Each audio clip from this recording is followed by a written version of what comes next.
What's going on, everyone? Welcome back to the channel. Yet again, we're going to do another comparison between the newly released Samsung Galaxy S10. As you guys know, I made a ton of different videos about it already, probably 3 or 4, which in my book, I upload like 4 videos a day, so it's really nothing. And one of the phones I was interested in comparing it to was the iPhone 6s Plus. And this is more of like a video for me because I'm really interested to see what the differences are between these. And you might be asking yourself, why are you comparing the Galaxy S10 to a 6s Plus? They're both completely different phones in 2 different leagues. One is a brand new phone, another one is a completely old phone. You might think it's useless, you might think that. I'm gonna tell you right now, I feel like there's a lot in common between both of these. Now, the Galaxy S10, in my opinion, is a much better phone than the 6s Plus, but both of these phones kind of revolutionized a little bit of what people thought about the phone at the time. Nobody really thought the Galaxy S9 was a horrible phone, and people kind of before the predecessor of the 6s Plus was the 6 and 6 Plus, people thought that was kind of weird, whatever. But really, the 6s and 6s Plus, in my opinion, are both one of the biggest upgrades for a phone that was ever released, and personally one of my favorite iPhones ever. And I kind of want to compare it to the Galaxy S10, and the Galaxy S10 is one of those phones that was just released and is kind of a big upgrade to the Galaxy S9. I still think it's a little bit overpriced. I don't think it's like twice as good as the Galaxy S9, but it's definitely a noticeable upgrade,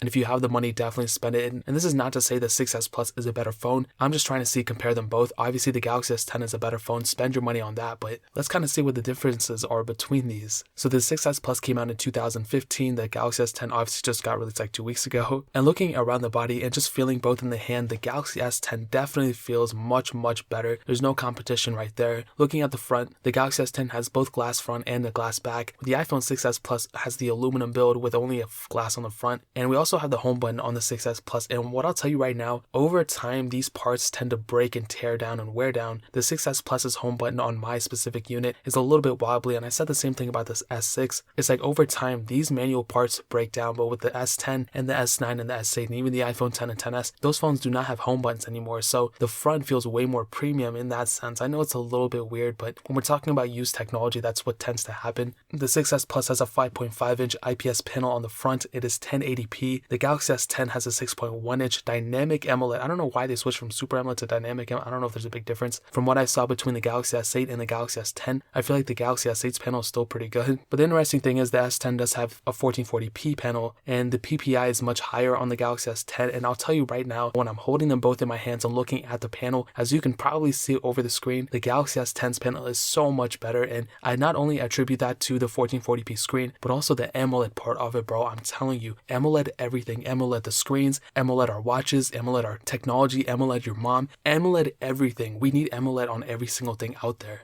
Interestingly enough, there's no IP certification on the 6s Plus. We do have IP68 dust and water resistant on the Galaxy S10. Now, apparently it's waterproof up to 1.5 meters for 30 minutes. Pretty cool thing. USB Type-C on the Galaxy S10. Both of them do have headphone jacks, which is surprising. The 6s Plus was the last one to have it. Every iPhone after that does not have a headphone jack anymore. And switching to the back, 3 cameras on the Galaxy S10 and only 1 camera on the 6s Plus. I'll talk about those further on, but really that kind of gives you a gist of what's going on. There is removable storage on the Galaxy S10 as well. So in terms of that kind of brings us up to speed about what both those phones have in terms of the hardware outside of it. So that's definitely a huge glimpse of what the outside brings. Now, I kind of want to briefly talk about the software. Now, both of these phones are running 2 different complete operating systems, the Galaxy S10 Android, iPhone iOS. But what I will say is that the Galaxy S10 is going to outlast the 6s Plus in terms of software, no doubt. And the sad thing is with the iPhones overall, there's no like custom ROMs out there. You can't like go flash a iOS 13 or iOS 12 ROM on an iPhone 5. That's not how it works. But the 6s Plus is supposed to be getting iOS 13. I'm guaranteeing that 100%. But the Galaxy S10 is going to get not only the next version of Android, which is Android Q, but probably 2 versions of Android after that, I would assume, if my math is right. So really the Galaxy S10 is going to outlast the iPhone 6s Plus, no doubt. So right there, that's a pretty big reason to pick up a Galaxy S10 over an iPhone 6s Plus if you really don't know which one the difference is, if you don't know Android versus iOS. Obviously the Galaxy S10 will last you longer in that sense. But the 6s Plus had a pretty good ride with software. It started off with iOS 9 and it got many years of support. So that was definitely a really cool thing that Apple did, is just extending the support of their phones, where the Galaxies with Samsung, man, they really had a hard time in the beginning with. Now they're starting to increase their lifespan of their phones more, and maybe Samsung will actually increase it to the same amount of time that Apple supports their phones too, man. They have the technology, they have the amount of funds to do it, so I just hope they would do something cool like that.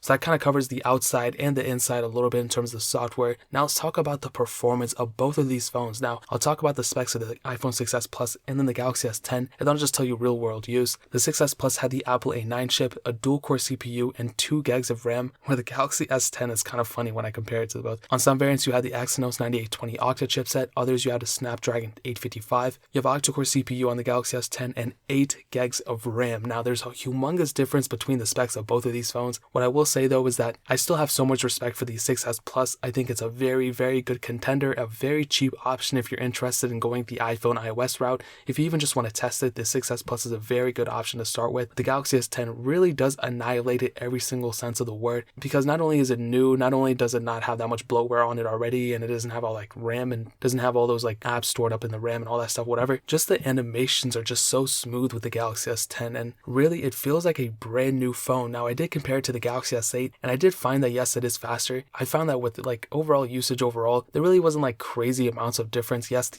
Galaxy S10 is much better, and I kind of say the same thing with the 6s Plus. Yes, the Galaxy S10 is faster, it is way better, it is this and that, but with the price tag that it's at, and I'm not saying it's the most expensive thing out there, I said the same thing with the iPhone XS. If you're comparing both of these, you don't necessarily need to choose one or the other in terms of the performance. Now, I'll talk about that towards the end of the video, but just remember that kind of theory of mine, or just that mindset. I did do kind of a little bit of a speed comparison between both of these, and as you can see, the Galaxy S10, as stated before, it is faster. It's not like way faster than I thought. With the 6s Plus being almost like 4 years old, I would have expected the Galaxy S10 to be a little bit faster, but I like these incremental improvements, and I'd really be interested to see how much faster the Galaxy S10 is compared to the 6s Plus and the S8 and even the S6, just like a couple months of just using it, because phones do tend to get slower over time. So I'm kind of interested, like even though the 6s Plus is slower than the S10, in a couple months will it be kind of the same? Obviously not, but could it be slower? I think it could be. So overall, I do think the Galaxy S10 is faster than the 6s Plus, no surprise there, but I'm still pretty surprised at how good the 6s Plus can still handle its own, man. Now switching over to the camera, as stated before, the 6s Plus has a single sensor, it's 12 megapixels, you can shoot 4K videos at up to 30 frames per second. The Galaxy S10 has a 3 camera setup on the back, bro. This thing is crazy. You have two 12 megapixel sensors and a 16 megapixel sensor on the back that can help shoot ultra wide photos. And I'll tell you right now, there's really no competition, not only in image quality, but also in features in and of itself. The iPhone 6s Plus was kind of limited in the features. We didn't start getting more features added until the iPhone 7 Plus with portrait mode and studio lighting and all that stuff. With the Galaxy S10, even with the Galaxy S4, you had so many features implemented in the camera, and it's crazy that Samsung was able to do things like that. And now with the Galaxy S10, they took that to another notch, no pun intended. Obviously with Galaxies, you have that kind of, I wouldn't say like it's a bad thing, but you do have like overexposed photos. I personally like that a lot, and I just think the overall image quality is much better. Obviously you have ultra wide photos, you have all these different things you can do with the Galaxy S10, where the 6s Plus does kind of lack in a little bit with features, but again, we're comparing a 2019 phone to a 2015 phone, so can't really go hard on it there. If anything, this is kind of showcasing the improvements we've seen in phones since then, but again, it's kind of weird. The Galaxy S4 from like 11, whatever that was, I don't know, I think it was 2013, phones had way more features then than what even like iPhone XS has now in terms of the camera features, so kind of crazy. You have a 10 megapixel camera on the front of the Galaxy S10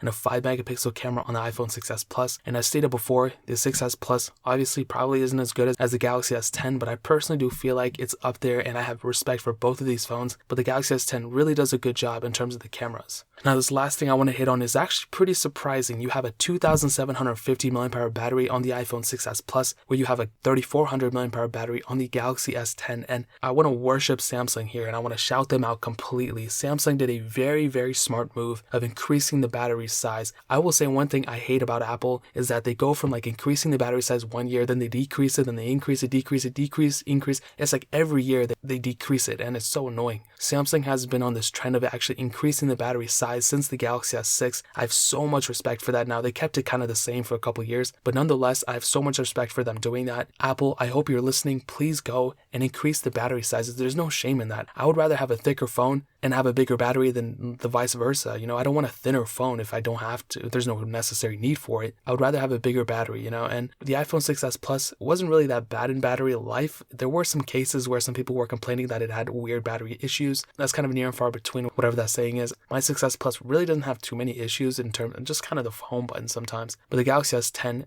not only does it have a pretty big battery size and battery life, but also it can reverse wirelessly charge other devices. Now the 6S Plus does not support Qi wireless charging, but phones like the Galaxy S8 or even the Galaxy S6 or the iPhone 10 or 10s, those support wireless charging. So you can charge that phone through the Galaxy S10, which is a pretty crazy thing, and I'm so happy they were able to put something like that in it. And that just kind of shows the innovation we're going to have eventually with these phones and future phones, and hopefully Apple follows suit and put more features in their iPhones as well. Now some other notable things to note, obviously the Galaxy S10 is a much better phone than the 6S Plus, but like I stated before, I really don't think the Galaxy S10 is a necessary upgrade. I really do think like Galaxy S9, if you're coming from an iPhone 6S and you want to go the Android route, the Galaxy S9 is a very good option. Or if you want to stick with the iPhones, the iPhone 10 is a tremendous option as well. That's only like a year old and it has so much support left in it. Very premium feeling phone, and I am going to do a comparison between the iPhone 10 and the Galaxy S10 very, very soon, so watch out soon for that video. But if you want to pick up a Samsung Galaxy S10, I will leave a link in the description. It'll be the first link down there. They actually sell them on Amazon, so if you already have an Amazon account, you can buy it straight out from them. You don't need to go through a phone contract or Samsung. You can just go through the Amazon link itself and buy it straight through Amazon. And I'll also leave a link to an iPhone 10, a 6S Plus, and a Galaxy S9 in the description as well, so you can sift through all those prices. I'll have the prices down there too, so you can sift through which one you want. Those are all the phones I've mentioned in this video, so if you're interested in it, it's down there for you. And every single sale that goes through those links, actually a little bit of that revenue comes back to the channel, and we can do more videos like this and do more comparisons and giveaways and things like that. We're also still doing the iPhone SE giveaway. We have 3 iPhones left. I'm picking a winner tomorrow, March 8th or whatever, Sunday, and then I'm picking another winner next week, and then another winner the week after that. So click on the 5th link down in the description. It'll say enter my iPhone SE giveaway, whatever. Click that link and follow that video. It's completely free to enter. It's my little way of saying thank you, and that's pretty much it. Hit the like button. That'll mean so much, but definitely hit that subscribe button. Every single subscriber that we get really does count, so it'll mean so much if you guys could hit that. Also check out the other links down in the description as well. My Twitter, my Instagram, my second channel, all those links are linked down below. I would really appreciate if you guys could check it out. But more importantly than everything else, I love every single one of you guys, and hopefully I'll catch you guys in the next video. Peace out till then.